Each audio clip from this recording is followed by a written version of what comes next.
Votre argent vous est présenté par la BCV et Helvetia, votre assureur suisse.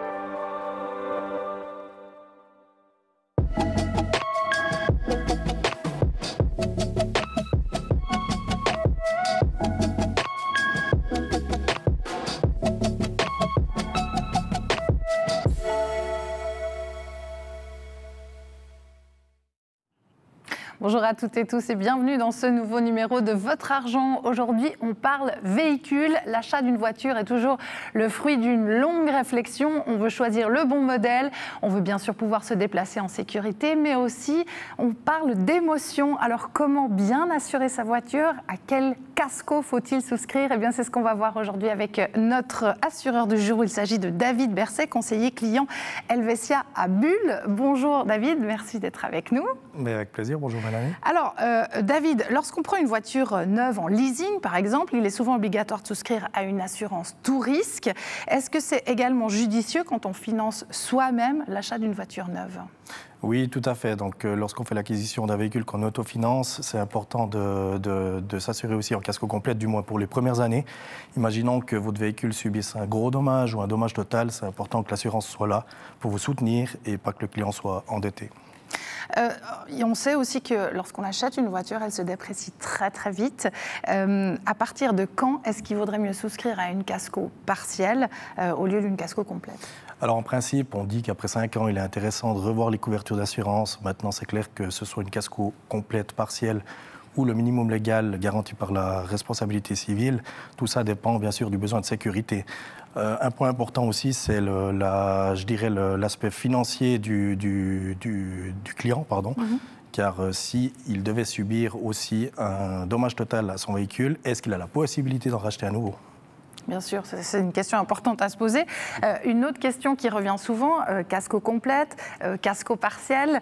Dans quelle mesure est-ce que l'une ou l'autre offre une meilleure prestation en cas de dommage? Alors, disons que la casco complète, c'est la combinaison de la casco partielle et de la casco collision. Donc, la casco partielle va vous protéger contre les conséquences financières dues à des dommages par les fuites, la grêle, le bris de glace ou par exemple le vol du véhicule. La casco collision, elle va vous couvrir les dommages à votre propre véhicule par rapport à, donc, comme son nom l'indique, une collision, par exemple avec un autre véhicule ou éventuellement un poteau au bord de la route. Ce qui peut arriver assez souvent, on va dire. Tout à fait, plus souvent qu'on pense. Voilà, il peut aussi arriver qu'on choisisse d'acheter une voiture d'occasion, pour souvent des questions de coût. Voilà. Comment est-ce qu'on trouve une assurance adaptée dans ce cas-là? Alors, il y a différents aspects, bien sûr. Quelle assurance prendre? C'est clair qu'il faut se poser la question en fonction de l'âge du véhicule, la valeur du véhicule et bien sûr du besoin d'assurance.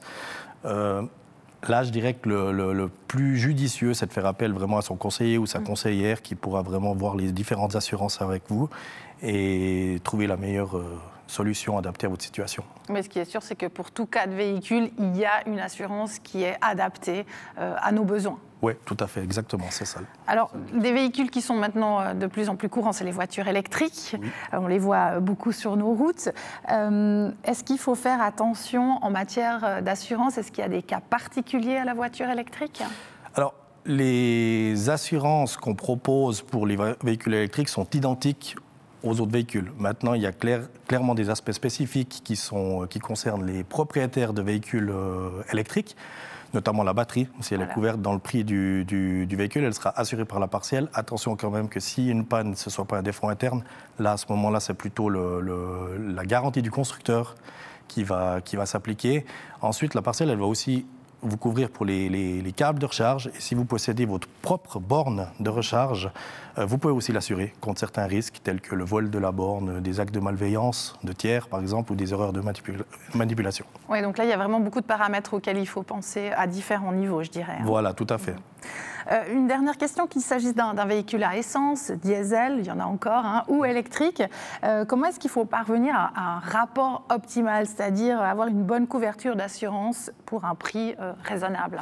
Alors, il existe de nombreuses assurances complémentaires pour tout genre de véhicule, qu'ils soient électriques, à essence ou diesel.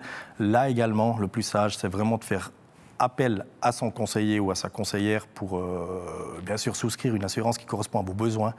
Et puis déjà, donc la conseillère ou le conseiller va pouvoir vous expliquer ces couvertures, c'est important, et puis de trouver la meilleure solution adaptée à votre situation. Ouais, c'est vraiment ce qu'il faut retenir, hein, je pense, analyser en fonction de ses propres besoins et en fonction de son véhicule. Exactement. Merci beaucoup David Berset pour toutes ces précisions sur votre véhicule. On espère ainsi qu'il sera bien assuré. Merci de nous avoir suivis aujourd'hui et à très bientôt pour un nouveau numéro de Votre Argent. Au revoir.